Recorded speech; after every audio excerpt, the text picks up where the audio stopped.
Good morning, dear friends, and welcome to this Sunday morning meditation program at the Dhammadharani Monastery in California.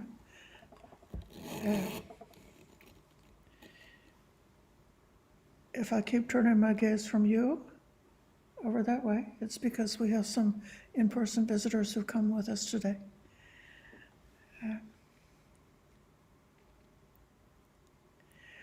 Now, Dhammadharani has been practicing on the theme of compassion and emptiness for more than 2 months.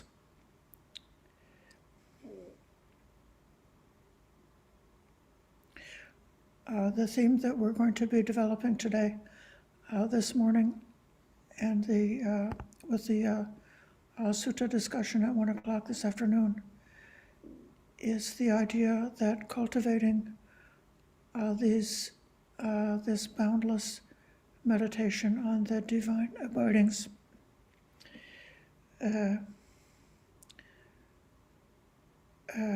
brings one to the apex of the beautiful, the ultimate of the beautiful. This unusual sentence only appears one time in the entire canon of all of the suttas in our tradition. It's somewhat mysterious what the meaning is. And even the ancient commentators sort of struggled to explain it. They tied themselves in knots trying to explain it. But to me, I'm taking it from a more feeling level. This statement of the Buddha is coming in the context of the section of the sutta which is about the bojjhangas, or the factors of awakening, the mental qualities that one could hope and expect to experience in the course of developing and perfecting, especially developing and perfecting the meditation practice leading to liberation. And in this section, it also shows how the 5 hindrances, or the nivaranas, the things that block us and prevent us from making spiritual progress, are in a opposite relationship to the factors of awakening. The factors of awakening are specifically the medicine to cure the hindrances. So the 5 hindrances in the standard list are hatred or aversion, sensual desire,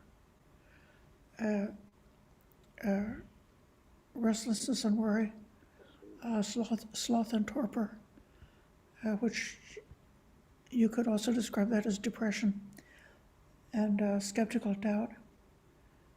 And then the awakening factors are mindfulness, where you recall the teachings of the Buddha, the investigation of Dhammas, or the investigation of other states of mind, about how the Buddha's teachings manifest within us, the arousing of energy, which develops into a tranquility of the body and mind, develops into samadhi, develops into equanimity. So, in other words, this section, in the context of this sutta, it's about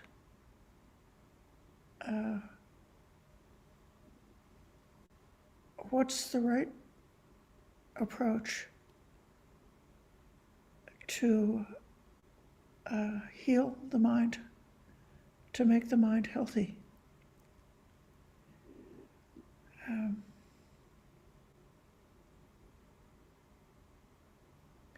And then what comes to mind for me is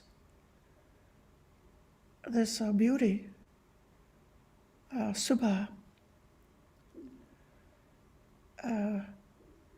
In a different context, subha is associated with sensual craving and desire. But in this case, subha is got a different meaning. It's associated with success in meditation. What comes to mind for me is, what kind of person needs beauty?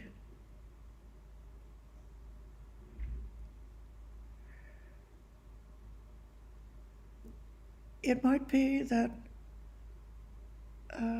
some people could care less about beauty.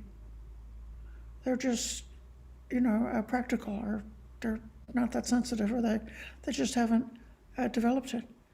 And then there will be a different kind of person who really just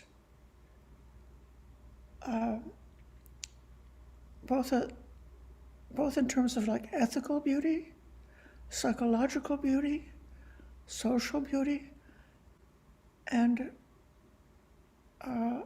what's beautiful to the five senses, to beautiful to look at, to hear, to smell, and so forth, beautiful to taste, beautiful to touch, beautiful to think about. My guess is the person who really needs to have some beauty in their life is also a person for whom ugliness is painful.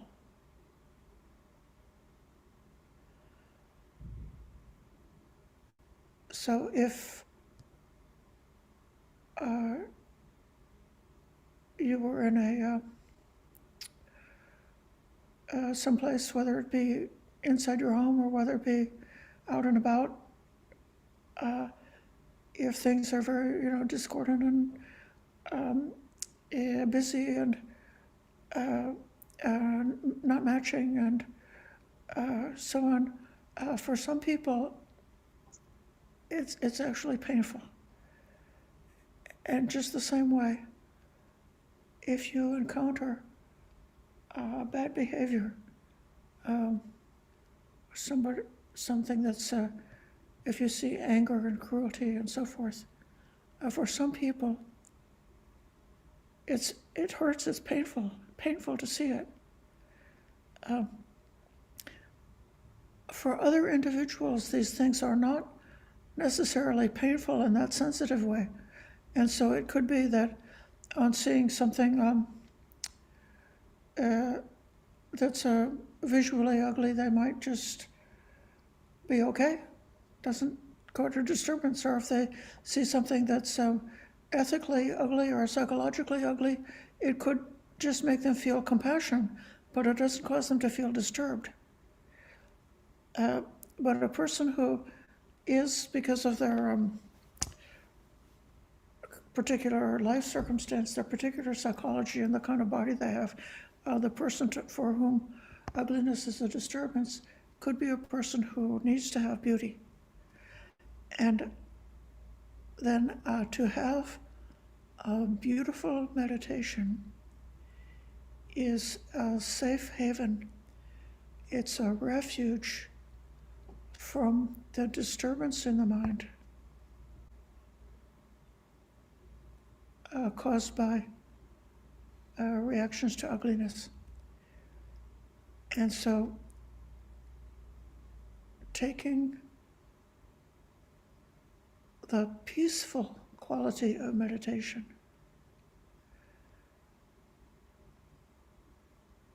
as very much connected with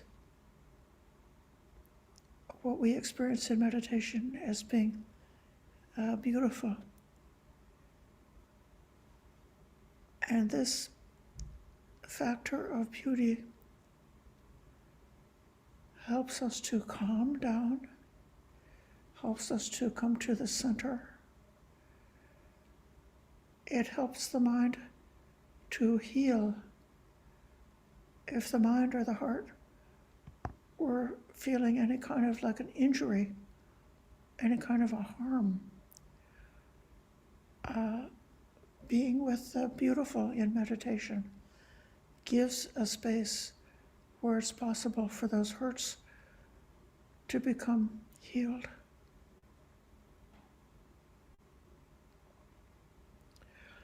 And then after doing that, it could be that later on,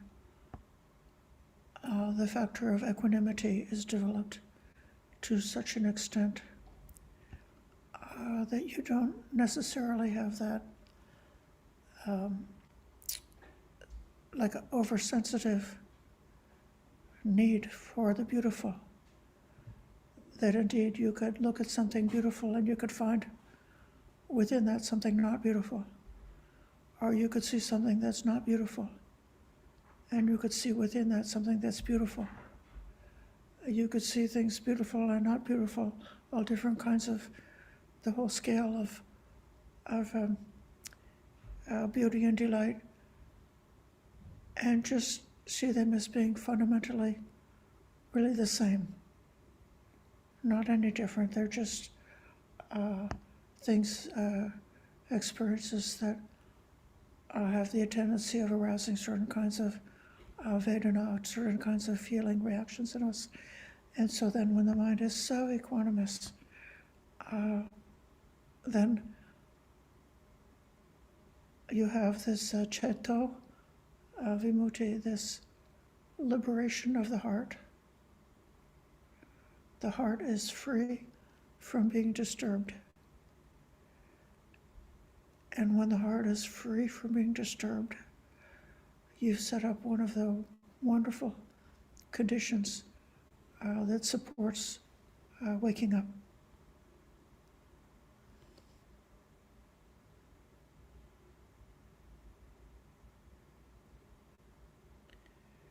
Letting the thought of kindness fill and brighten the whole space. The space outside and the space inside, shining with kindness.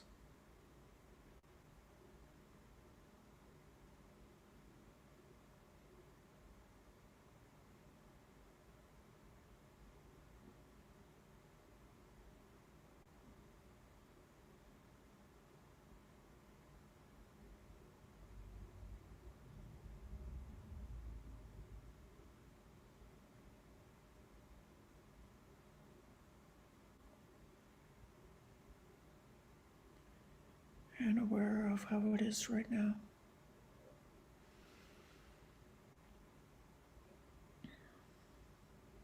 What is the state of mind right now? What are the feelings, the mental feeling, the body feeling right now?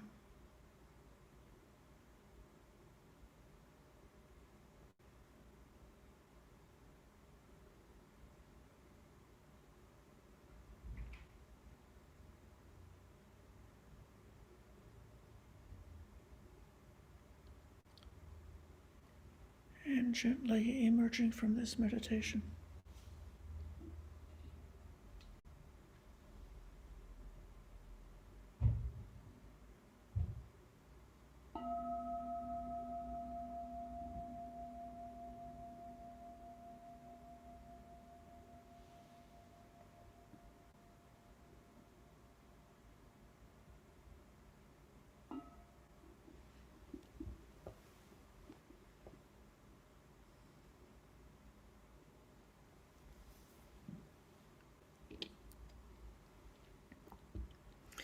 so this is the time for greeting and conversation. I would like to hear from you if this idea of making the mind beautiful and thinking of kindness as filling the whole world inside and outside with a beauty, and then that light of awareness and the light of beauty and the light of the sign of meditation can all be merging together in a way that stabilizes and helps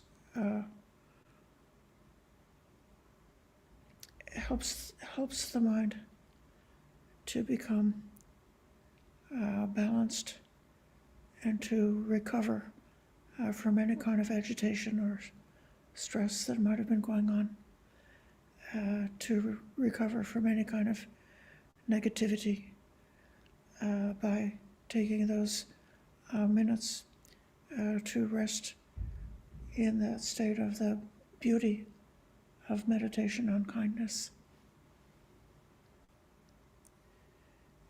So welcome to report on how this meditation is for you, or ask if you have a question, or if you don't have a question, you might like to give a blessing.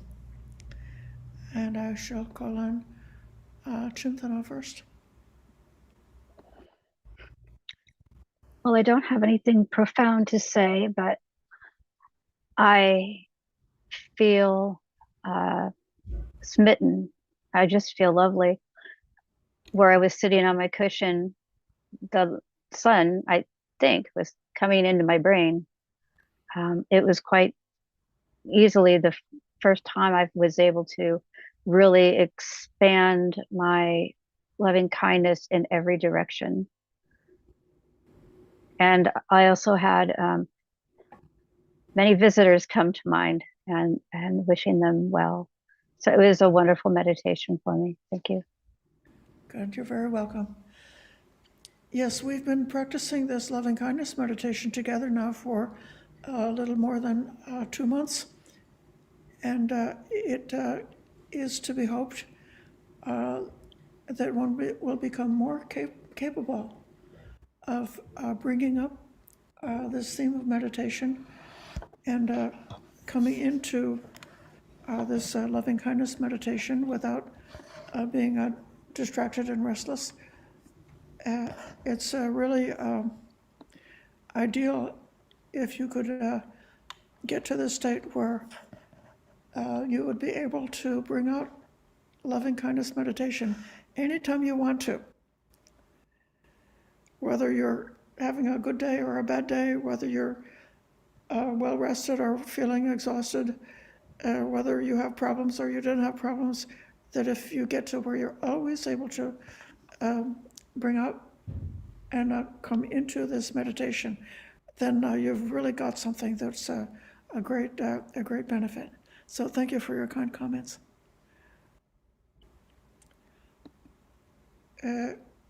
Damon had a hand up a moment ago. Do you still have a comment? Yeah. So just the suggestion over the last couple of months about bringing kindness seems to trigger my ego doing an opposite reaction and calling to mind unkind thoughts. So it was suggested that in this case, instead of trying to chase something away that will cease on its own, just let it do that. And in fact, bring metta to the unkind thought that's arising without scolding it. Is that something you would encourage? That would be one way of taking this really deep and standard teaching of the Buddha about the subha asubha. So that which is likable or that which is dislikable, and to see that it's just part of the play of the mind, just part of the energy of the feelings and thoughts and the normal activities of the mind. So then, like if you say like a parent with a child, with a small child, as a parent, you've got to call the shots. So sometimes the parent is going to sit back and let the child go ahead having their adventures and their explorations and just stay back. There are times that a wise parent will intervene and kind of like put your foot down and make a clear, statement. Say, okay, enough of that. But if you're always putting your foot down, you lose the battle. So it's really a wonderful example of kindness to be able to take those a variety of different kinds of thoughts and to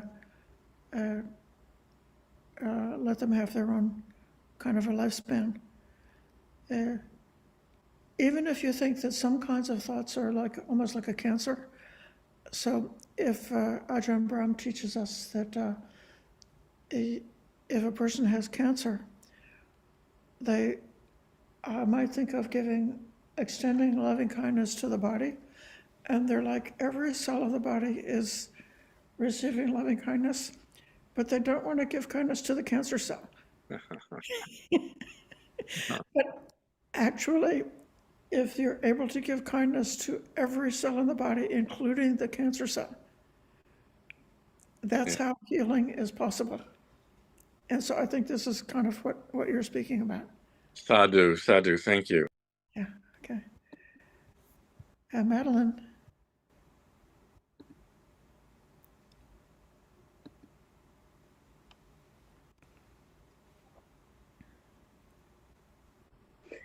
I've been following along for the past few months and doing this metta and the Brahma Viharas meditation, and I'm finding it so incredibly beneficial. Excuse me. And I just think it's utterly logical to think that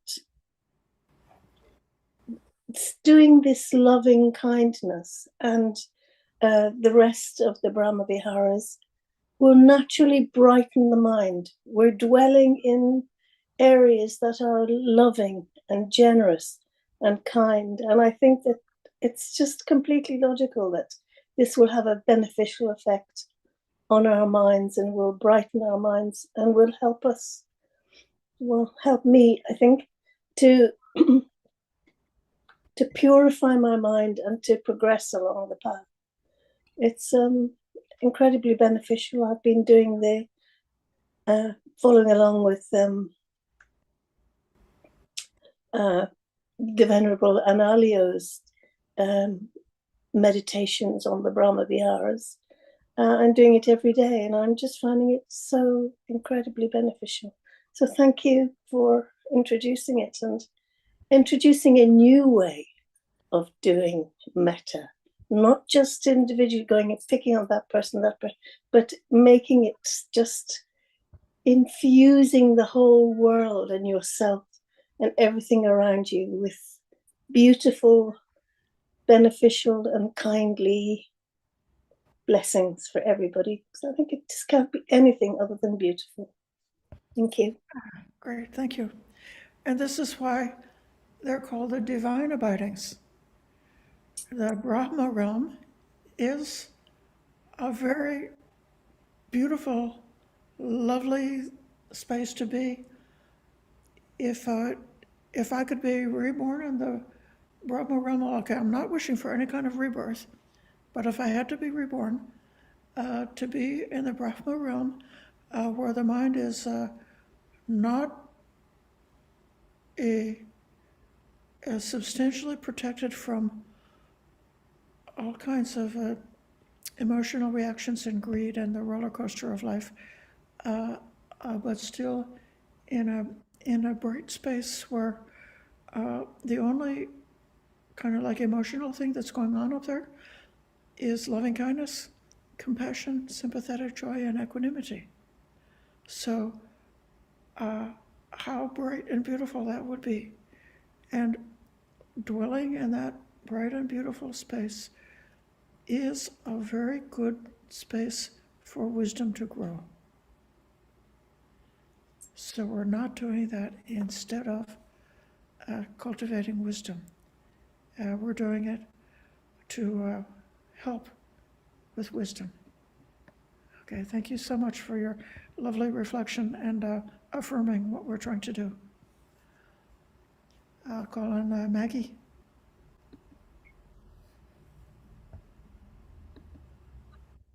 I guess I'm blessed and cursed with a wondering mind, and I wonder about.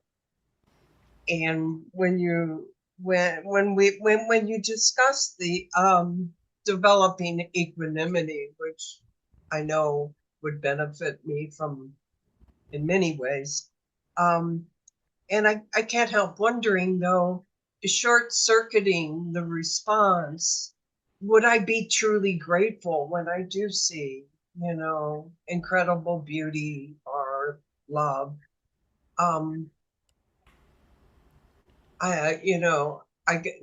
Obviously we don't want to be like robots and unresponsive in the world. I don't want to be like a robot, unresponsive. So I know the middle path is probably the best, and but I want to be truly moved when I see something of beauty. Maybe I'm wanting too much there, and anyway, and I'm not sure that it sounds so wonderful to me to simply be in the bliss in the world that I'm in now, right now. But anyway, that's, I'm very much in the world, so as you can see. Well, Thank you. so it's almost like wanting to be fully present for all of the trials and tribulations of this world, not to be in denial about those things, and also to be available for those sublime moments of beauty. In a certain way, I think that Buddhism, in my opinion, is not asking us to cut off part of our brain, part of our psychology, part of our heart. We're not taking part of ourself and putting it in the deep freeze and becoming disconnected. Instead, it's like we have everything that we had before. So the things that we could see before that were sublime and lovely,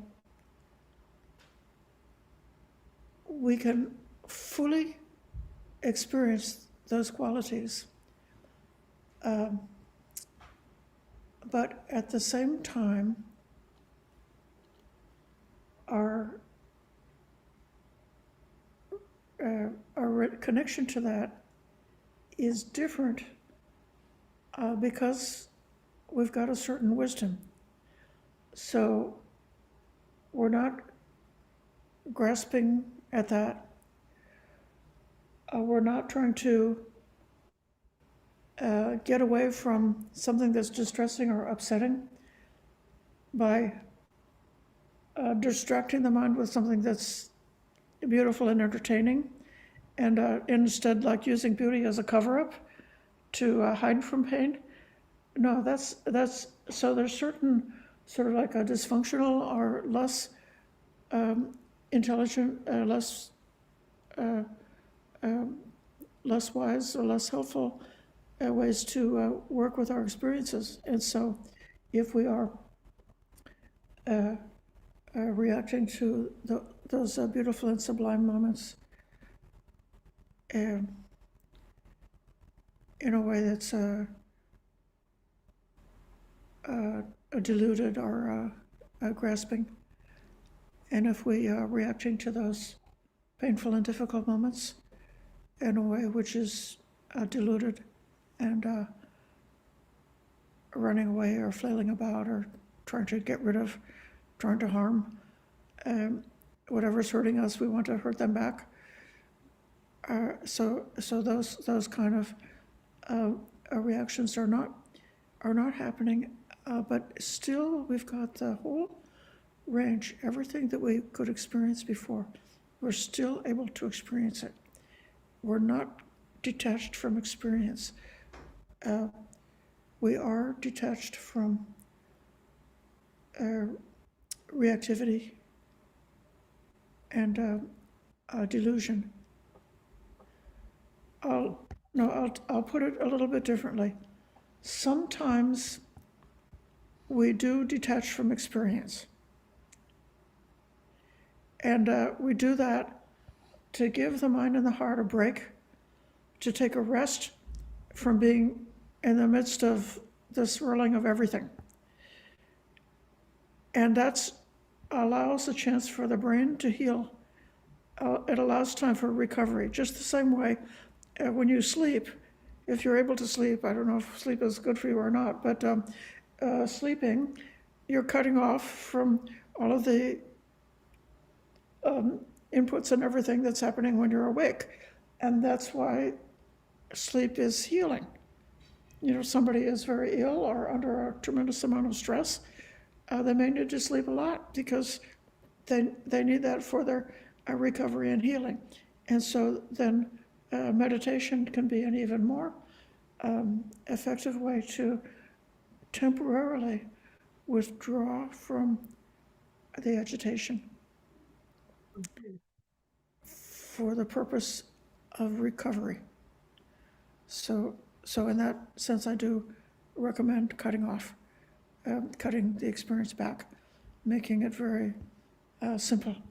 That's why the Zen monk is sitting facing the blank wall.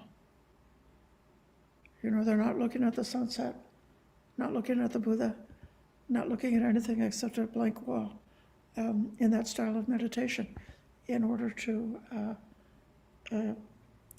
have reduce the amount of experiences. So thank you, that's a really great question. And that brings out a different aspect of it. Thank you. Do you have any questions here in the room? No? Okay. If I may, since Yeah. Maggie and Madeline and others have given sort of a general, but not much on the details, could you walk us through just real quickly? You see a group of children making a lot of noise in the playground, and you know, you're embarrassed because your first reaction is, "Oh, I wish they would quiet down already," and you want to move into a more beautiful, boundless space. Could you just walk through how that happens?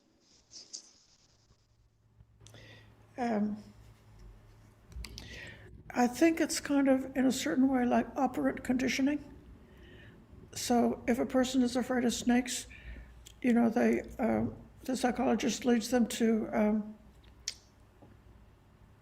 I don't know, draw the steps, but they just say the word snake, and they try to, you know, just get used to saying snake without feeling upset. And then they see a picture of a snake, and then they see some little garden snake that's in a terrarium, so that, you know, it's not going to get out. And, you know, gradually they get to be closer and closer to the snake, and the tendency to react with a strong reaction becomes modified by exposure.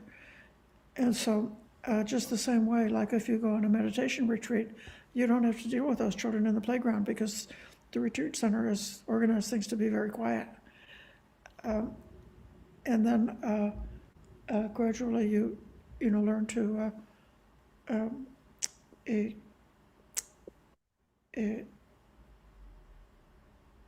be present for different kinds of disturbances that can come along.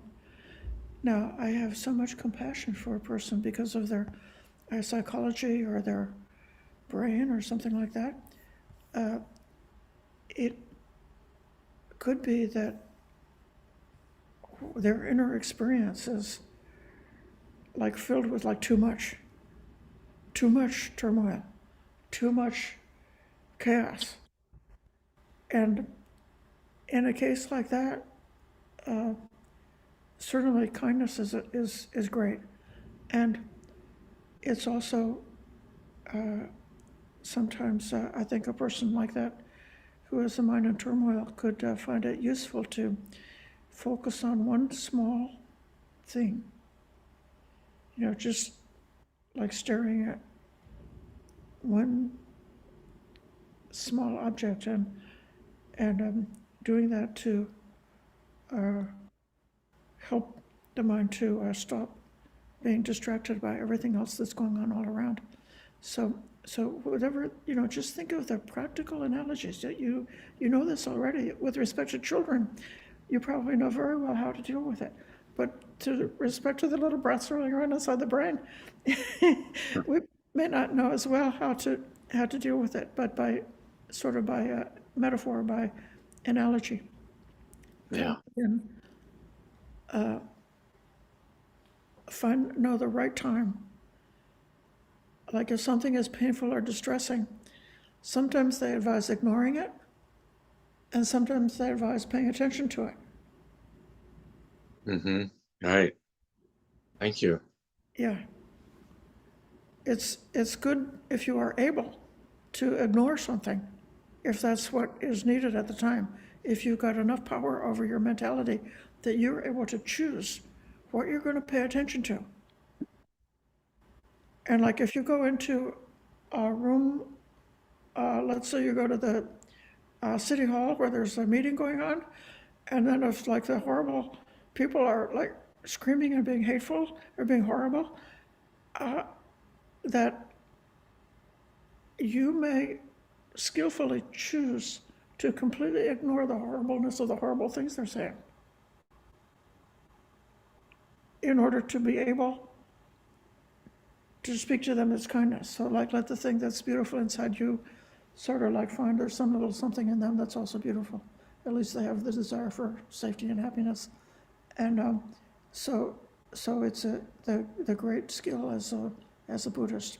We come to be able to choose what we're paying attention to and what we're going to do with our mind.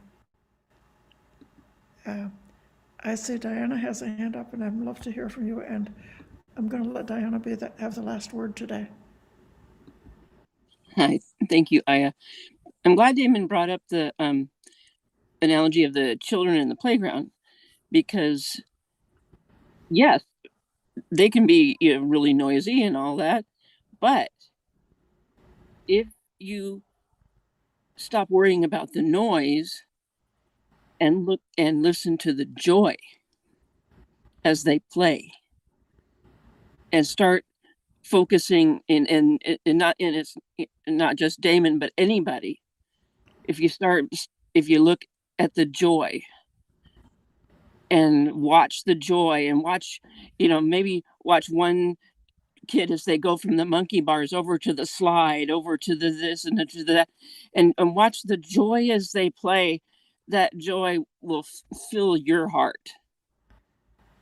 Thank you so much. And then the beauty. Yeah. You know, because that's as you know, as we heal ourselves from whatever, you know, our past or whatever trauma has happened, the joy that, you know, it's contagious. It's contagious, and you just stand there and you start grinning and remembering your time on the playground, and then once in a while go take a swing yourself. That's all. Thank you, Ayya. Okay, thank you. Here's another idea. What if you love them? I love children. And then if that's the attitude, then it becomes so much more easy to find the joy and to find sympathy and so forth. Can you summon love just by saying it like that? Yes. Okay, thank you.